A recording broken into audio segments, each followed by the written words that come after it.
go ahead and get started. First question, Adam Spolling. Stephen, Steph made that first three early in the third quarter. And he was pretty excited afterwards. Could you start to feel like he was starting to get going?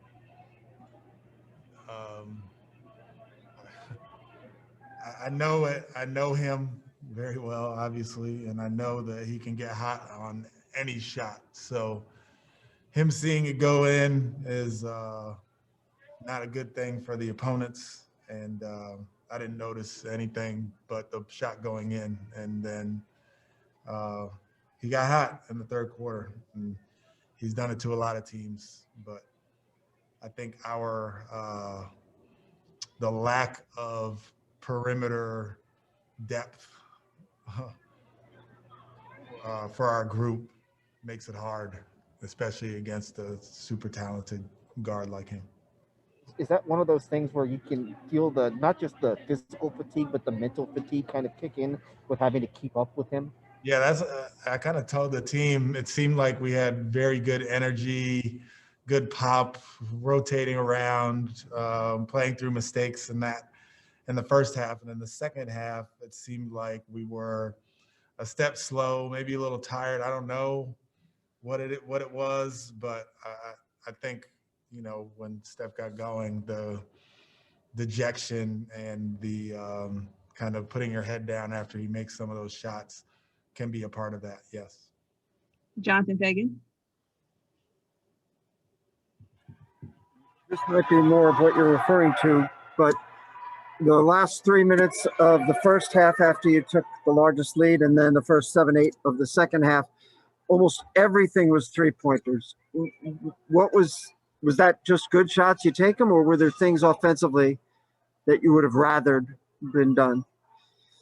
Yeah, so we had opportunities in the paint and we were taking it to the paint and we were either getting fouled and not getting the call, or they were really, really collapsing on everything that we did in the paint.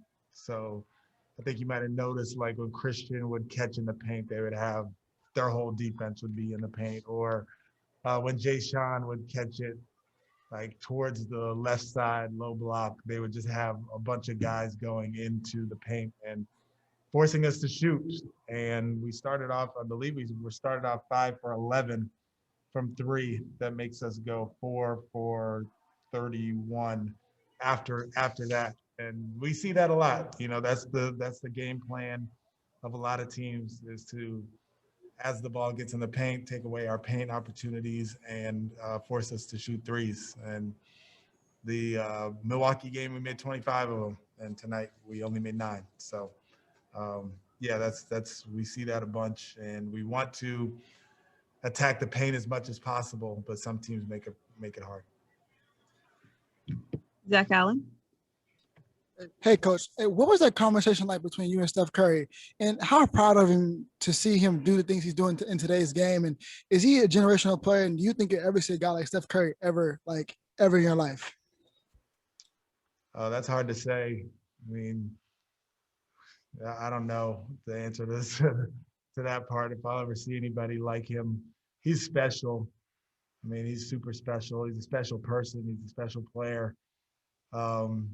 And the conversation that we had after the game was just, he was just saying how happy he is for me, and he's looking forward to seeing the turnaround when it happens here in Houston under my leadership. So he's great, and he we went through times back when we were kind of going through this point, his rookie year, and we had 7 guys and had guys foul out and all sorts of stuff. So yeah, to see where he's come from there to where he is now, and MVPs and leading the team and all of those things, it's hard to see when you are the coach of the opposing team, but he's just a great person and a great player. Jonathan Fagan. Just ask you about, there were some possessions in the first half, quite a few, relative to the current modern game where you guys were posting up, Jae'Sean and KJ Martin. Was that just they got switches and they went after it, or was that something you kind of thought was a strategy for tonight? No, they got switches, and we always try to attack switches in the paint initially, and then get to space so we can attack from the perimeter. But yeah, that was just a result of the switching that they were doing. Thanks. Thank you, Coach.